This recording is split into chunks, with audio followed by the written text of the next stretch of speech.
Hello. Welcome student. आप सभी का स्वागत है। और आज हम स्टार्ट करते हैं क्लास 11 को बिल्कुल स्टार्टिंग से। क्लास 11th में सीबीएसई बोर्ड के लिए जो चैप्टर नंबर फर्स्ट है वो सिलेबस से हटा दिया गया है, सिलेबस से रिमूव कर दिया गया है। यूपी बोर्ड में सिलेबस से नहीं है, तो चैप्टर 2 ये हमारा सिलेबस में आता है।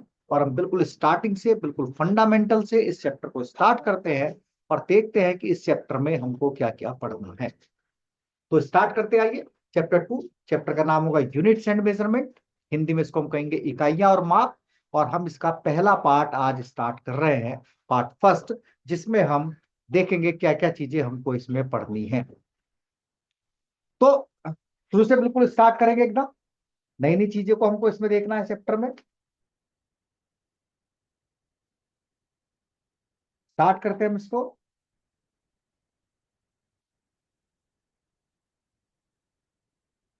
तो सबसे पहले हम देखते हैं नीड्स फॉर द मेजरमेंट। क्योंकि चैप्टर का नाम ही था मेजरमेंट, तो भाई हमें इसकी जरूरत क्यों पड़ी। तो दो साइंटिस्टों की डेफिनेशन हमने यहां पर ली। एक थे प्रोफेसर विलियम एस फ्रैंकलिन। इन्होंने एक बात कही, कुछ शब्द इन्होंने बोले कि the most important thing for a young man to acquire from the first course in physics is an appreciation for practice details. यानी कि कोई भी अगर हमारे पास में नवयुवक है, तो जो सबसे पहली चीज उसको पढ़नी है वो है कि जो भी सटीक विवरण हमको मिले फिजिक्स में, जो भी चीजें हमको फिजिक्स में मिले, उन सबको हम एप्रिशिएट कर सके। जो भी विवरण हमको मिले। अब विवरण कैसे मिलेंगे, सटीक चीजें हमको कैसे मिलेंगी, एप्रिशिएशन हम कब करेंगे, डिटेल्स हमको कैसे मिलेगी किसी चीज की। तो फिजिक्स में डिटेल्स अगर हमको किसी चीज की चाहिए, तो भैया आपको मेजरमेंट करना पड़ेगा, मापना पड़ेगा। किसी भी चीज को कुछ नंबर्स देने पड़ेंगे। जब तक हम किसी चीज को कुछ नंबर्स नहीं देंगे, किसी चीज को कुछ मेजरमेंट नहीं करेंगे, तब तक हम प्रशंसा भी नहीं कर सकते, अप्रिशिएट भी नहीं कर सकते कि भैया ये चीज सही है या ये चीज गलत है। तो सबसे पहले प्रोफेसर विलियम एस फ्रैंकलिन ने बोला था कि भाई मेजरमेंट बहुत जरूरी है। क्योंकि अगर मेजरमेंट तुम नहीं कर पा रहे हो, मेजरमेंट नहीं कर पा रहे हो, तो तुम फिर चीजों को पता भी नहीं लगा सकते। एक और डेफिनेशन मिली, एक और डेफिनेशन मिली। एक साइंटिस्ट थे लॉर्ड केल्विन, उन्होंने भी बात बोली, stressing upon the importance of measurement. Measurement को, स्ट्रेस को देखते हुए कि भैया मापन का महत्व पर बल देते हुए।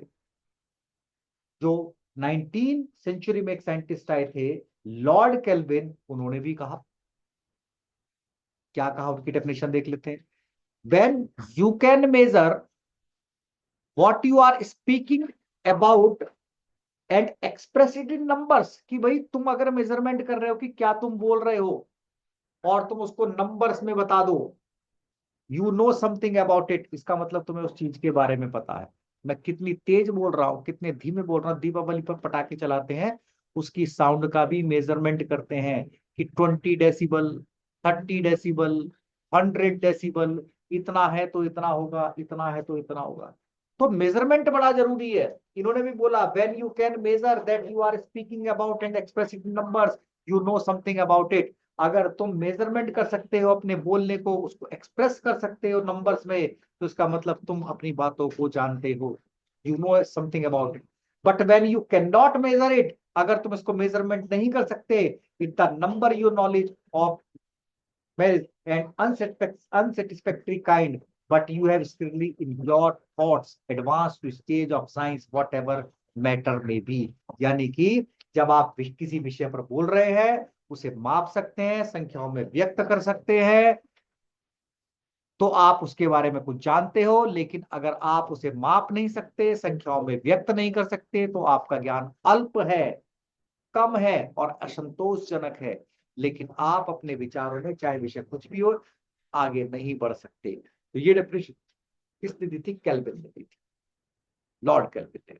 तो बड़ी बड़ी इंपॉर्टेंट इंपॉर्टेंट डेफिनेशन है। सबका मीनिंग ये है कि फिजिक्स में मेजरमेंट करना बड़ा जरूरी। तुम देखोगे न्यूमेरिकल क्वेश्चंस आते रहेंगे, कोई भी चीज होगी, कोई डेफिनेशन पढ़ेंगे उस पर न्यूमेरिकल्स आएंगे, कोई डेरिवेशन पढ़ेंगे उस पर न्यूमेरिकल्स आएंगे, कोई भी चीज जो तुमको पढ़नी है उसमें उसके न्यूमेरिकल्स करने हैं, कोई भी टॉपिक जो तुमको पढ़ना है उसमें न्यूमेरिकल्स करने हैं। टेंथ में नहीं था ऐसा।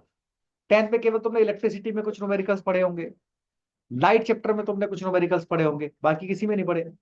बट अब हर टॉपिक में, हर एक डेफिनेशन में न्यूमेरिकल्स प्रॉब्लम्स है। हर चीज को मेजरमेंट करना होगा, हर चीज को। एक डेफिनेशन होगी 10 न्यूमेरिकल होंगे, एक डेफिनेशन होगी 10 न्यूमेरिकल होंगे, तो डरने वाली जरूरत नहीं है खैर ऐसी, ठीक है ना। बट न्यूमेरिकल्स प्रॉब्लम्स ज्यादा हैं, मेजरमेंट करना बहुत जरूरी है। नेक्स्ट स्लाइड देखते हैं। अब कुछ फिजिकल क्वांटिटीज हम मेजरमेंट करेंगे, तो भाई कुछ फिजिकल क्वांटिटीज रहेंगी हमारे पास, फिजिकल क्वांटिटीज। तो ऐसी क्वांटिटीज, फिजिकल क्वांटिटी को हिंदी में कहते हैं भौतिक मात्राएं। भाई अब मेजरमेंट करना है तो क्वांटिटी बनी, कितनी क्वांटिटी में है, कितनी मात्रा में है कोई चीज।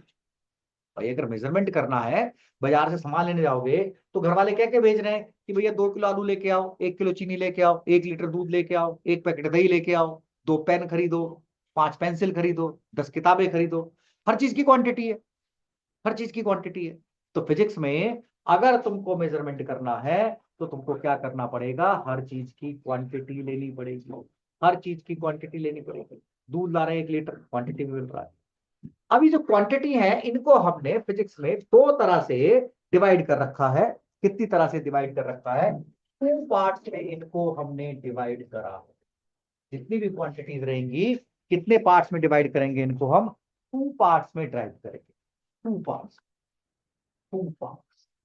जो फिजिकल क्वांटिटी है, इन क्वांटिटी को ड्राइव करने के लिए हम कितने पार्ट्स लेंगे, 2 पार्ट्स लेंगे बच्चों, 2 पार्ट्स। अभी देखेंगे हम कौन कौन से वो 2 पार्ट्स हैं। बट जितनी भी भौतिक मात्राएं हैं इनको हमें डिवाइड करना है, इनको हमें मेजरमेंट करना है। तो हमने एक बोला physical quantities, all those quantities which can measure directly, which can measure directly और indirectly in the terms of which the laws of physics can be expressed। भाई फिजिक्स के लॉज फॉलो होने चाहिए तो उस क्वांटिटी को मेजरमेंट कर सको, चाहे मेजरमेंट डायरेक्टली करो, चाहे मेजरमेंट इनडायरेक्टली करो। अब तुम कहोगे सर डायरेक्टली कैसे मेजरमेंट करें, भाई डायरेक्टली कैसे मेजरमेंट करें। सपोज करो तुम एक थ्रेड खरीद के लाए बाजार से और डायरेक्टली मीटर स्केल लिया और उसकी लेंथ मेजरमेंट कर दी और बोला भैया ये 1 मीटर है, तो तुमने इसको डायरेक्टली मेजरमेंट कर लिया, डायरेक्टली मेजरमेंट कर लिया। बट जब तुम धागा खरीदने गए थे तो तुमने कुछ डिस्टेंस ट्रेवल करी होगी, कुछ दूर गए होंगे, कुछ दूर गए होंगे, कुछ तुमको टाइम लगा होगा। तो अगर तुम अपनी स्पीड पता करो तो स्पीड को पता करने के लिए देखो हमें डिस्टेंस का इस्तेमाल करना पड़ रहा है, टाइम का यूज करना पड़ रहा है, तो इनडायरेक्टली मेजरमेंट हो रही है स्पीड। जो थ्रेड बाजार से खरीद के लाए थे उसको मीटर स्केल पे रखा, डायरेक्टली मेजरमेंट कर लिया, बट स्पीड निकालने के लिए जो तुमने मेथड इस्तेमाल करा, मेथड यूज करा, वो था डिस्टेंस अपॉन टाइम। क्या था वो, डिस्टेंस अपॉन टाइम। डिस्टेंस को अलग मेजरमेंट करा, स्पीड को अलग मेजरमेंट, टाइम को अलग मेजरमेंट करा, तब जाकर के एक क्वांटिटी आई। यानी कि यहां पर थ्रेड को मेजरमेंट कर लिया डायरेक्टली, डायरेक्टली मेजरमेंट कर लिया, इसको मेजरमेंट करा इनडायरेक्टली। तो चाहे हम डायरेक्टली मेजरमेंट करें या हम इनडायरेक्टली मेजरमेंट करें, ऐसी सारी क्वांटिटी हमारे पास क्या कहलाएंगी, फिजिकल क्वांटिटी। तो फिजिकल क्वांटिटी को मेजरमेंट करने के लिए अब हमारे पास में दो मेथड यूज हो रहे हैं, दो मेथड यूज हो रहे हैं, दो मेथड यूज हो रहे हैं। एक हम डायरेक्टली यूज कर रहे हैं और एक हम इनडायरेक्टली यूज कर रहे हैं। तो कौन कौन सी फिजिकल क्वांटिटी है, लेंथ है, मास है, टेम्परेचर है, स्पीड है, फोर्स है, इलेक्ट्रिक करंट है। फिजिक्स में जितनी भी चीजें मेजरमेंट करी जा सकती हो उन सबको हम फिजिकल क्वांटिटी कहेंगे। कोई भी चीज, कोई भी चीज, लंबाई, द्रव्यमान, तापमान, गति, बल। मीटर को कहते हैं, ये लेंथ को कहते हैं हम लंबाई, मास को हम कहेंगे द्रव्यमान, टेम्परेचर को हम कहेंगे तापमान, स्पीड को हम कहेंगे हिंदी में गति, फोर्स को हम हिंदी में कहेंगे बल, इलेक्ट्रिक करंट को हम हिंदी में कहेंगे विद्युत धारा। तो हिंदी मीडियम वाले बच्चों के लिए भी हमारी वीडियो बड़ी इंपॉर्टेंट है, जो हिंदी मीडियम के बच्चे हैं वो भी देख सकते हैं, चाहे वो इंग्लिश मीडियम के बच्चे रहे हो, चाहे वो हिंदी मीडियम के बच्चे हो, दोनों के लिए वीडियो बनाई गई है, यूपी बोर्ड हो, सीबीएसई बोर्ड हो। तो जो फिजिकल क्वांटिटी थी अब हमने उसको दो टाइप से मेजरमेंट कर रहे हैं, डायरेक्टली, इनडायरेक्टली, डायरेक्टली, इनडायरेक्टली। इसका मतलब फिजिकल क्वांटिटी भाई दो टाइप की हो गई, दो टाइप की होगी। एक को हम नाम देंगे फंडामेंटल क्वांटिटी, एक को क्या नाम देंगे हम, फंडामेंटल क्वांटिटी। तो जितनी भी भौतिक राशि है, जितनी भी बच्चों फिजिकल क्वांटिटी है जो डायरेक्टली मेजरमेंट करी जा सकती हो, जो डायरेक्टली मेजरमेंट करी जा सकती हो, जो दूसरों से इंडिपेंडेंट हो, जैसे लेंथ डायरेक्टली धागा लिया नाप लिया, जैसे टाइम सेकंड में डायरेक्टली नाप लिया। तो ऐसी सारी फिजिकल क्वांटिटी जो इंडिपेंडेंट है, जिनमें कोई और दूसरी क्वांटिटी यूज नहीं हो रही, ऐसी क्वांटिटी को हम क्या बोल देंगे? Fundamental quantity. क्या कहेंगे ऐसी क्वांटिटी को हम? Fundamental quantity. The physical quantity which can be treated as independent of other physical quantities and are not usually defined in the terms of other physical quantities are called fundamental quantity। वे भौतिक राशियां जिन्हें अन्य भौतिक राशियों से स्वतंत्र माना जा सकता हो, जिन्हें आमतौर पर अन्य भौतिक राशियों के संदर्भ में परिभाषित नहीं किया जा सकता हो, उनको हम फंडामेंटल क्वांटिटी यानी कि मूल राशियां कहेंगे। जो जैसे डिस्टेंस है, जैसे टाइम है, जैसे मास है, ये सभी की सभी क्वांटिटी हमारी क्या कहलाएंगी? Fundamental quantity. इन्हें किसी चीज की जरूरत नहीं है। We need a minimum of 7 fundamental और बेस क्वांटिटी। ऐसी 7 क्वांटिटी हमें चाहिए फिजिक्स में। 7 क्वांटिटी है फिजिकल क्वांटिटी, जिनको मूल क्वांटिटी या बेस क्वांटिटी बोल सकते हैं। 7 मूल क्वांटिटी यानी कि फंडामेंटल क्वांटिटी या आधार मात्रा। मात्रा का मतलब वो नहीं है हिंदी वाली मात्रा, कभी तुम हिंदी वाली मात्रा समझो। मात्रा का मतलब होता है क्वांटिटी, हिंदी में इंग्लिश में क्वांटिटी कहते हैं इसको। तो हमें कम से कम 7 क्वांटिटी चाहिए भैया। कितनी क्वांटिटी चाहिए? 7। तुम कहोगे यार 7 तो कम है, 7 से हजारों बन जाएंगी। जितनी 7 से बनेंगी वो सब ड्राइव्ड हो जाएंगी, और ये 7 क्या कहलाएंगी? बेसिक। कौन कौन सी है? Mass, length, time, electric current, temperature, luminous intensity, amount of substance. दो नई चीजें आई हैं, luminous intensity, amount of substance. तो there are mass, length, time, electric current, temperature, luminous intensity and amount of substance. ये सारी की सारी वो फिजिकल क्वांटिटी है जो बेसिक क्वांटिटी है, जिनसे और सारी क्वांटिटी बनेंगी। इसलिए इनको हम क्या कहेंगे? Fundamental quantity. अब दूसरी कौन सी थी? Derived quantities. ड्राइव्ड क्वांटिटीज हम किनको बोल रहे हैं? जिनसे हम दूसरी फिजिकल क्वांटिटी बनाते हो। The physical quantities, the physical quantities whose defining operation are based on another physical quantities। तुमने कोई ऑपरेशन बनाया, तुमने कोई डेफिनेशन बनाई, तुमने कोई फॉर्मूला बनाया, और वो इन बेस जो फंडामेंटल थी इन पर बेस था। एक एग्जांपल ले लेते हैं, एक एग्जांपल लेके समझते हैं। जैसे सपोज करो तुम कार की स्पीड निकालना चाहते हो। तुम क्या निकालना चाहते हो? Speed of car, speed. तो तुम्हें क्या करना पड़ेगा? एक डिस्टेंस का यूज करना पड़ेगा और एक टाइम का यूज करना पड़ेगा। अब चूंकि डिस्टेंस तो लेंथ थी, लेंथ थी, तो यहां पर फंडामेंटल क्वांटिटी इस्तेमाल हो रही है, यहां फंडामेंटल क्वांटिटी इस्तेमाल हो रही है। ये जो डेफिनेशन बनी, ये डेफिनेशन में हमने ऑपरेशन जो यूज करा वो बेसिक फंडामेंटल क्वांटिटी का यूज करा। तो ऐसी सारी क्वांटिटी जिनमें बेसिक फंडामेंटल क्वांटिटी इस्तेमाल करी जाती हो, उन सबको हम बोलेंगे ड्राइव्ड क्वांटिटी। क्या बोलेंगे? Derived quantity. The physical quantities who'd defining operation are based on the physical quantities are called derived quantities. वे भौतिक राशियां जिनकी परिभाषा संचालन अन्य भौतिक राशियों पर आधारित होती है, उन्हें हम व्युत्पन्न राशियां कहते हैं। व्युत्पन्न मतलब दूसरों से उत्पन्न। व्युत्पन्न का क्या मतलब है? दूसरों से उत्पन्न। All physical quantities other than 7 basic quantities, वो जो 7 बेसिक क्वांटिटी थी उन सबको अगर हम छोड़ दें तो बाकी जितनी भी क्वांटिटी है वो सब हमारे पास में ड्राइव्ड क्वांटिटी कहलाएंगी। All physical quantity other than 7 basic quantity are derived physical quantities. For example velocity, acceleration, force, momentum. यानी कि वेग। अच्छा, एक्सेलेरेशन को हिंदी में बोलते हैं त्वरण, याद रखोगे त्वरण। एक्सेलेरेशन को हिंदी में क्या बोलेंगे? त्वरण। फोर्स को हिंदी में क्या बोलेंगे? बल। फोर्स को हिंदी में क्या बोलेंगे? बल। मोमेंटम को हिंदी में बोलते हैं संवेग। क्या बोलते हैं मोमेंटम को हिंदी में? हम संवेग। अब बात आती है भाई कि अगर कोई फिजिकल क्वांटिटी तो उसको मेजरमेंट कैसे करा जाए? किसी भी फिजिकल क्वांटिटी को मेजरमेंट कैसे करा जाए? जैसे तुम बाजार से, सपोज करो तुम बाजार से मान लो कोई चीज लेने गए, कोई चीज लेने गए। कहां से गए? बाजार से कोई चीज लेने के लिए। सपोज करो बाजार से कोई चीज लेने के लिए तुम जा रहे हो। तो जब तुम बाजार से कोई चीज लेने के लिए जा रहे हो तो हो क्या रहा है? क्या हो रहा है?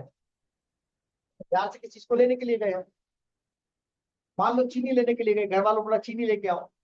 तो उसने बोला भैया 5 किलो चीनी लाओ। दुकान पे जाओगे 5 नहीं बोलोगे, दुकान पर जाकर क्या बोलोगे, 5 kg। बताओ सही बात है कि नहीं। तो जब तुम्हें चीनी की क्वांटिटी खरीदनी है बाजार से, तो तुम उसको क्या बोलोगे, 5 kg। कोई भी चीज ले लो, बाजार से आलू लेने गए, भैया हमें आलू ले दो 2 किलो, 2 kg। आइसक्रीम लेने गए 5 पीस, चिल्ली लेने गए 1 प्लेट, हाफ प्लेट। तो कोई भी क्वांटिटी में एक न्यूमेरिक वैल्यू होगी और एक उसकी यूनिट होगी, एक उसकी यूनिट होगी। कोई भी क्वांटिटी देख लो बाजार से, तुम अपने मन में कुछ सोच के देखो और कमेंट में बताओ मुझे कि तुमने ये चीज सोची थी और ये बिना क्वांटिटी के कर ली, फिर मैं तुमको रिप्लाई करूंगा नहीं भैया इसकी ये यूनिट भी होनी थी।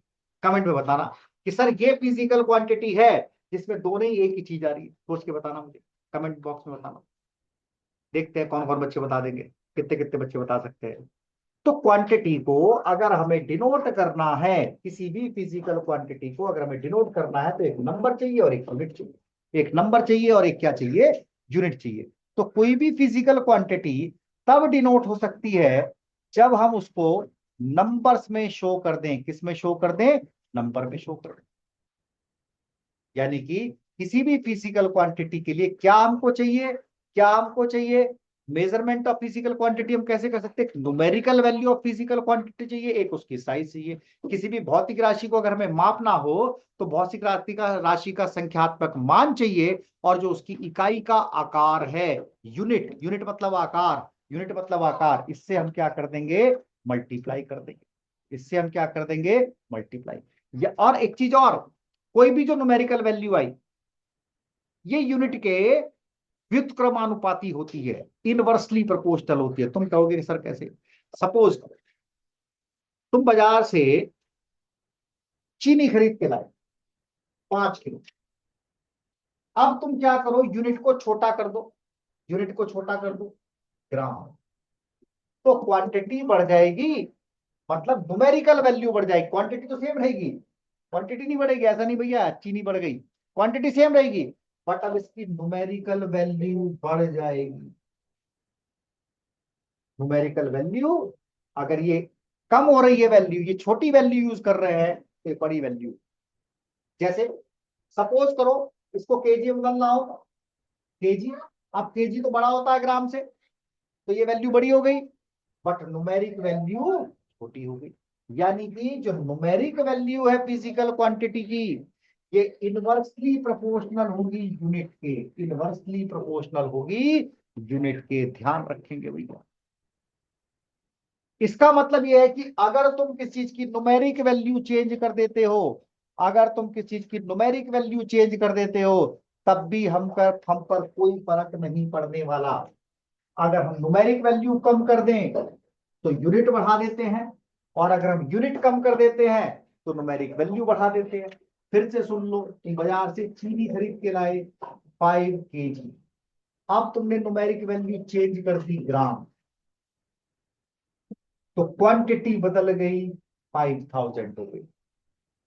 अब तुमने फिर से यूनिट चेंज कर दी किलोग्राम, तो क्वांटिटी हो गई 5, ये न्यूमेरिक वैल्यू हो गई 5। यानी कि नंबर्स बदल सकते हैं तो यूनिट्स भी बदलेंगी। अगर नंबर्स बड़े हो रहे होंगे तो यूनिट छोटी हो रही होगी, अगर यूनिट छोटी हो रही है तो नंबर्स बड़े हो रहे हैं। यानी कि किसी भी फिजिकल क्वांटिटी में एक नंबर होता है, एक उसकी यूनिट होती है। अगर नंबर चेंज कर दिया तो यूनिट भी क्या कर दो, चेंज कर दो, यूनिट भी क्या कर दो, चेंज कर दो, यूनिट भी क्या कर दो, चेंज कर दो। तो फिजिकल क्वांटिटी की अगर हम बात करें, फिजिकल क्वांटिटी की अगर हम बात करें, तो फिजिकल क्वांटिटी में जो न्यूमेरिक वैल्यू आती है, जो न्यूमेरिक वैल्यू आती है वो इनवर्सली प्रोपोर्शनल होती है उसके यूनिट के, याद रखेंगे। अब ये जो यूनिट्स बन रही हैं, यूनिट्स, यूनिट्स की बात कर लेते हैं, यूनिट्स। अब भैया फिजिकल क्वांटिटी तो हमको पता चल गई कि फिजिकल क्वांटिटी दो तरह की होती हैं, एक बेसिक क्वांटिटी होती है, फंडामेंटल होती है, और एक ड्राइव्ड होती है।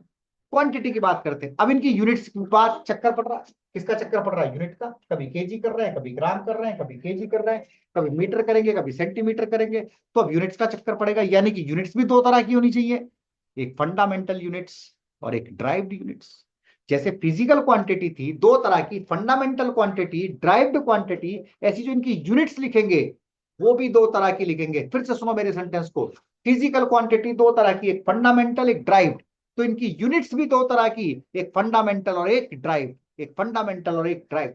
फंडामेंटल वही है जो बेसिक है, जो किसी और से नहीं बनती, जो अपने आप से बनती है। The physical units which can neither be derived from one another nor they can be further resolve into more simpler units, जो किसी और से ना बनती हो, जिनको और सिंपल यूनिट्स पे ड्राइव ना करा जा सकता हो, उनको हम कहेंगे फंडामेंटल यूनिट्स। हिंदी में इसको हम कहते हैं मौलिक इकाइयां। वे भौतिक इकाइयां जिन्हें न तो एक दूसरे से व्युत्पन्न किया जा सकता हो, नहीं उन्हें और अधिक सरल इकाई में विभाजित करा जा सकता हो, उनको हम कहते हैं मौलिक इकाइयां। The units of fundamental quantity such as mass unit fundamental है, लेंथ यूनिट फंडामेंटल है।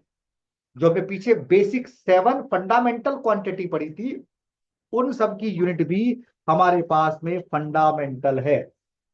कैसी रहेगी उन सब की यूनिट हमारे पास में? Fundamental unit, fundamental unit.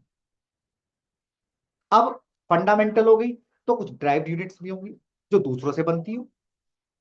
All the other physical units which are not express in the terms of fundamental units, यानी कि फंडामेंटल नहीं है, दो फंडामेंटल से बना रहे हैं। जैसे स्पीड की यूनिट होती है, स्पीड की यूनिट की बात कर लेते हैं। स्पीड की यूनिट देखते हैं क्या है। स्पीड की यूनिट देखते हैं, एक बार फिर से देखते हैं फंडामेंटल और उसको डिफरेंस को एक बार फिर से देखते हैं। सपोज करो तुमने एक डिस्टेंस मेजरमेंट करी, तुमने क्या करी, तुम यहां से ए वाले शॉप से ए वाले शॉप से बी वाली शॉप तक गए, तो तुमने डिस्टेंस देखी यार, पहली दुकान से दूसरी दुकान के बीच का डिस्टेंस 5 मीटर था। अब मीटर तो डायरेक्ट ले लिया, ये तो पॉइंट नंबर है, मीटर डायरेक्ट ले लिया। अब तुमने टाइम मेजरमेंट करा, यार हमें तो जाने में इतने मिनट या इतने सेकंड या इतना टाइम लग गया, मान लो 600 सेकंड लग गए, 600 सेकंड लग गए। तो डिस्टेंस को हम डायरेक्टली मेजरमेंट कर रहे हैं 5 मीटर, टाइम को हम डायरेक्टली मेजरमेंट कर रहे हैं सेकंड में। बट अगर तुम अब ए से बी तक जाने की स्पीड निकालनी पड़े, तो इसमें तुम फॉर्मूला लगाओगे डिस्टेंस अपॉन टाइम, और यहां पर डिस्टेंस की जो यूनिट रखोगे वो मीटर रखोगे, और टाइम की जो यूनिट रखोगे वो सेकंड रखोगे। तो स्पीड वाले कॉलम में क्या हो रहा है, दो यूनिट यूज करी जा रही हैं, एक मीटर और एक सेकंड। डिस्टेंस में केवल एक यूनिट यूज हो रही थी, मीटर। टाइम में केवल एक यूनिट यूज हो रही थी, सेकंड। मीटर फंडामेंटल है, सेकंड फंडामेंटल है। बट स्पीड की जो यूनिट बनकर के आई, जिसको हम कह रहे हैं मीटर पर सेकंड, ये दो यूनिट बनकर के आ रही हैं। इसलिए ऐसी यूनिट्स को हम कहेंगे ड्राइव यूनिट्स। क्या कहेंगे इनको बच्चों? हम ड्राइव यूनिट्स। क्यों कहेंगे इनको हम ड्राइव यूनिट्स? क्योंकि ये दो अनदर यूनिट से बन करके आई हैं। तो दो तरह की यूनिट्स हो सकती हैं। हिंदी में एक को कहेंगे हम हिंदी में एक को कहेंगे हम मूल इकाइयां, और दूसरे को कहेंगे व्युत्पन्न इकाइयां। इंग्लिश में एक को हम कहेंगे फंडामेंटल यूनिट और ड्राइव्ड यूनिट। तो हमें ध्यान रखनी है, फिजिक्स में पूछी जाएंगी कभी कभी कि भैया ये यूनिट फंडामेंटल है या ये यूनिट ड्राइव्ड है, ये यूनिट फंडामेंटल है या ये यूनिट ड्राइव्ड है। तो फंडामेंटल यूनिट हिंदी में कहते हैं मौलिक इकाइयां, ड्राइव यूनिट हिंदी में कहते हैं व्युत्पन्न इकाइयां। इस तरह की हमको पढ़नी है, इस तरह की चीजें हमको पढ़नी है। अब हम देख रहे हैं system of units. System of units, जो यूनिट्स हमारे पास में है, जो हमने देखी थी ये भी यूनिट्स, ड्राइव यूनिट्स देखी, ड्राइव यूनिट्स देखी, फंडामेंटल यूनिट्स देखी। दो तरह की यूनिट्स हुई, फंडामेंटल और ड्राइव, फंडामेंटल और ड्राइव, फंडामेंटल और ड्राइव, दो तरह की यूनिट्स थी। ठीक है ना? ड्राइव यूनिट्स को हिंदी में कहा व्युत्पन्न इकाइयां। अब ये जो यूनिट्स हैं जो हम यूज करेंगे, इनका एक सिस्टम है। तुम कहोगे सर कैसे सिस्टम? तुम देखो, मैंने ये मीटर में ले रखा है, सेकंड में ले रखा है। हो सकता था मैं इसको किलोमीटर में ले लूं, इसको मैं आवर में ले लूं, या मैंने इसको मिनट में क्यों नहीं लिया? तो हम डिस्टेंस को मीटर में भी ले सकते हैं भाई, फुट में भी ले सकते हैं, सेंटीमीटर में भी ले सकते हैं, किलोमीटर में भी ले सकते हैं। और पता कई बार क्या होता है, सपोज करो मुझे इसकी वो नाप नहीं हो, ये बाजार से इतनी बड़ी कोई चीज ला रही हो, तो मैं क्या करूंगा, इसको धागे से मेजरमेंट कर लूंगा, थ्रेड से मेजरमेंट कर लूंगा, और दुकान पर ले जाके धागा दिखा दूंगा, तो भैया मुझे तो इतनी बड़ी कोई चीज दे दो। भाई कोई चीज है मैं नहीं मेजरमेंट कर रहा, तो थ्रेड लेते हैं हम एज यूजुअल अपने घर में, और थ्रेड से उसको मेजरमेंट कर लेते हैं, और शॉप पे ले आते हैं कि भैया हमें तो इतना बड़ा पाइप चाहिए, ये पाइप टूट गया हमारे घर का। तो हमने क्या करता, उस पाइप को मेजरमेंट करने के लिए थ्रेड का इस्तेमाल कर लिया, उसकी लेंथ का यूज कर लिया। तो बहुत सारे सिस्टम हो सकते हैं किसी भी यूनिट्स को मेजरमेंट करने के। तीन सिस्टम, यार ये कोई यूं कहें तीन नहीं, चार सिस्टम हम फिजिक्स में पढ़ेंगे मोस्ट इंपॉर्टेंटली, चार सिस्टम हम पढ़ेंगे। तो कुछ कॉमनली जो सिस्टम है, वैसे तो बहुत सारे सिस्टम है, बहुत सारे सिस्टम है। मान लो तुम्हें अपना वजन नापना हो, अपना वेट नापना हो, तो कई बार हम दूसरे से कंपेयर करने के लिए उसको भी कहते हैं भैया तू भी तराजू बैठ जा, मैं भी तराजू बैठ जाता हूँ, और फिर हम कहते हैं हमारा वेट तो तेरे से ज्यादा है या हमारा वेट तो तेरे से कम है। तो हमने एक्चुअल वेट ना यूज करके किसी बच्चे का वेट यूज कर लिया। कभी कभी तुम बाजार में जाना, दुकान वालों पर, सब्जी वालों पर, उनके पास पत्थर रखे होते हैं, वेट बॉक्स नहीं होता, वेट नहीं होते, एक्चुअली पत्थर रखे होते हैं। वो क्या करते हैं, पत्थर से चीज नाप के दे देते हैं, ईंट से चीज नाप के दे देंगे। तो बहुत सारे सिस्टम लोगों ने बना रखे हैं यूनिट्स को मेजरमेंट करने के। बट फिजिक्स में हम चार सिस्टम को मेनली फॉलो करते हैं। चार सिस्टम है। पहला सिस्टम है सीजीएस सिस्टम, फ्रांस का सिस्टम है। इसमें हम लेंथ को सेंटीमीटर में लेंगे, मास को ग्राम में लेंगे, और टाइम को सेकंड में लेंगे। फ्रांस में स्थापित करा गया था ये। लेंथ मीटर में लेनी है, मास को द्रव्यमान कहते हैं हिंदी में, मास को द्रव्यमान कहते हैं हिंदी में, ये ग्राम में लेना है, और टाइम को समय कहेंगे हिंदी में, ये हमको सेकंड में लेना है। किस सिस्टम में, सीजीएस सिस्टम में। कौन सा सिस्टम है, सीजीएस सिस्टम। जो दूसरा सेकंड सिस्टम हमारे पास स्टार्ट हुआ बच्चों, वो था एफपीएस सिस्टम, फुट वाला सिस्टम। फुट, तुम देखते हो कि तुम घर पे जाना, ये ब्रिटिश ने बनाया था ये सिस्टम, अंग्रेजों ने बनाया था। इसी वजह से आज भी हम कुछ बहुत सारी चीजें जो अंग्रेजों की बनाई हुई यूज कर रहे हैं, बहुत सारी चीजें आज भी हमारे घर में, अगर मकान बन रहा होगा, कोई नाली बन रही होगी, कोई पाइप होगा, तो उसको हम फुट में मेजरमेंट करेंगे। मिस्त्री तुम्हारे घर में आएगा, ये नहीं कहेगा कि 10 सेंटीमीटर का था, या 1 मीटर का था, या 2 मीटर का था, वो कहेगा 4 फुट का था, 3 फुट का था, 2 फुट का था। हमारे कंस्ट्रक्शन के काम में फुट ही यूज होता है मोस्टली, बहुत सारी चीजों में फुट यूज करते हैं। बाजार से केक लेकर के आते हैं ना, केक 1 किलो केक दे दो, केक किलो में केजी में नहीं होता, पाउंड में होता है। किस चीज में होता है, पाउंड में। मास को हम अंग्रेज पाउंड में मेजरमेंट करा करते थे, आज भी हम बहुत सारी जगह पर मास को पाउंड में मेजरमेंट करते हैं। तो एफपीएस सिस्टम है, ब्रिटिश का सिस्टम है। लेंथ को मेजरमेंट करेंगे फुट में, मास को मेजरमेंट करेंगे पाउंड में, हाँ टाइम को मेजरमेंट इसमें भी सेकंड में करते हैं। उसके बाद तीसरा सिस्टम चला एमकेएस सिस्टम, बहुत यूज होता है, ये भी फ्रांस का सिस्टम था। एमकेएस सिस्टम, एमकेएस सिस्टम से पता चल रहा होगा, लेंथ को मेजरमेंट कर लो मीटर में, मास को मेजरमेंट कर लो केजी में, टाइम को मेजरमेंट कर लो सेकंड में। बड़ा सिंपल सा सिस्टम था, मोस्टली हम इसी सिस्टम को यूज करते हैं। अब चूंकि हम देख रहे हैं यार, ब्रिटिश में अलग सिस्टम चल रहा है, फ्रांस में अलग सिस्टम चल रहा है, यहाँ अलग सिस्टम चल रहा है, हमारे तो शनि चौक पर सब्जी बेचने के लिए पत्थर वाला सिस्टम चल रहा है, पत्थर से हम नाप लेते हैं सब्जी को। तो क्या करा गया, बड़ा ही दिक्कत आई, और एक स्टैंडर्ड सिस्टम बनाया गया। स्टैंडर्ड सिस्टम कि भैया कहीं भी चले जाओ पूरे अर्थ पर ये सिस्टम ही फॉलो हो रहा है। फिजिक्स में ये सिस्टम फॉलो होता है, इंटरनेशनल सिस्टम है, इंटरनेशनल सिस्टम है। फिजिक्स में हमेशा कौन सा सिस्टम फॉलो होगा, ये हमारा इंटरनेशनल सिस्टम फॉलो होगा। कौन सा फॉलो होगा, इंटरनेशनल सिस्टम। क्या सिस्टम था, क्या सिस्टम था, ये फ्रेंच वाला सिस्टम था। इंटरनेशनल सिस्टम कौन सा सिस्टम था हमारा, फ्रेंच का सिस्टम था।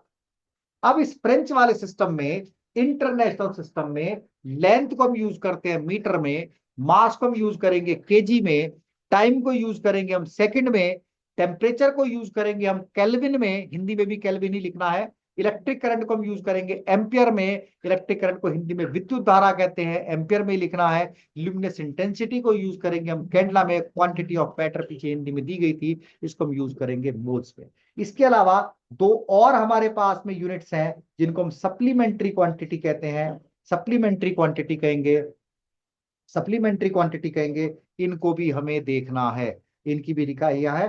प्लेन एंगल होता है, रेडियन में मेजरमेंट करते हैं, स्टेरेडियन में मेजरमेंट करते हैं, सॉलिड एंगल को ये निकालना सिखाएंगे किस किस तरह से बनेंगे। तो ये कुछ क्वांटिटी है, ये सिस्टम थे। अब जो 7 बेसिक क्वांटिटी है, ये उनकी कुछ डेफिनेशन है। मीटर की डेफिनेशन दे रखी, मीटर की डेफिनेशन, ठीक है ना। मीटर की definition, it is the SI unit of length होती है। 1 metre is defined as the length of path travel by the light in vacuum at a time interval of 1 × इतने time second में light जितनी distance travel करती है, इस distance को हमने क्या रखा है, मीटर। मीटर कहा है। किलोग्राम की डेफिनेशन है हमारे पास में, किलोग्राम की डेफिनेशन है, ठीक है ना। ऐसा यूनिट है, स्टैंडर्ड इंटरनेशनल यूनिट है। किसी भी देश में चले जाओ, केजी में बता दो चीजों को, वो मेजरमेंट कर लेंगे, मेजरमेंट करेंगे। सारे साइंटिस्ट इसी प्रोटोटाइप में मेजरमेंट करते हैं।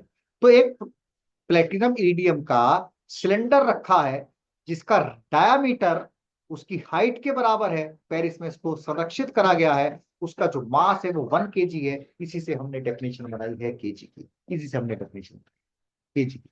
तो कुछ डेफिनेशन हमको देखनी है इस तरह की है, कुछ डेफिनेशन हमको देखनी है। ये हमारा पार्ट 1 खत्म हो जाता है।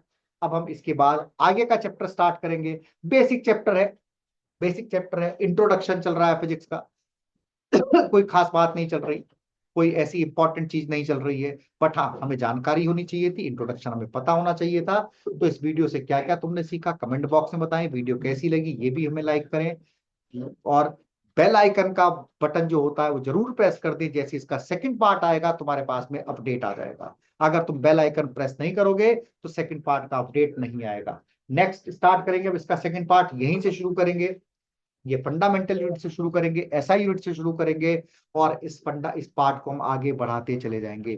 तो जितने ही बच्चों को हमारे साथ ज्वाइन होना है, चाहे वो इंग्लिश मीडियम के, चाहे वो हिंदी मीडियम के, जो बच्चे पढ़ना चाहते हैं, फ्री में क्लास लेना चाहते हैं, वो हमारे चैनल को सब्सक्राइब कर दें, लाइक का बटन दबा दें, बेल आइकन का बटन प्रेस कर दें। पूरी 11th की फिजिक्स इसी तरह से हम पढ़ाएंगे, हिंदी में भी और इंग्लिश में भी। एक एक नोट्स, एक एक अपडेट, एक एक न्यूमेरिकल, चाहे वो एनसीईआरटी बेस्ड हो, चाहे वो यूपी बोर्ड के हो, चाहे वो सीबीएसई बोर्ड के हो, सारे तुमको वीडियोस में मिलेंगे। बट उसके लिए क्या करना होगा, थोड़ा सा हमारा हौसला बुलंद करोगे, थोड़ा सा हमें अप्रिशिएट करोगे, हमारे चैनल को सब्सक्राइब करोगे, लाइक करोगे, तभी हम ऐसी ऐसी वीडियो दे सकते हैं।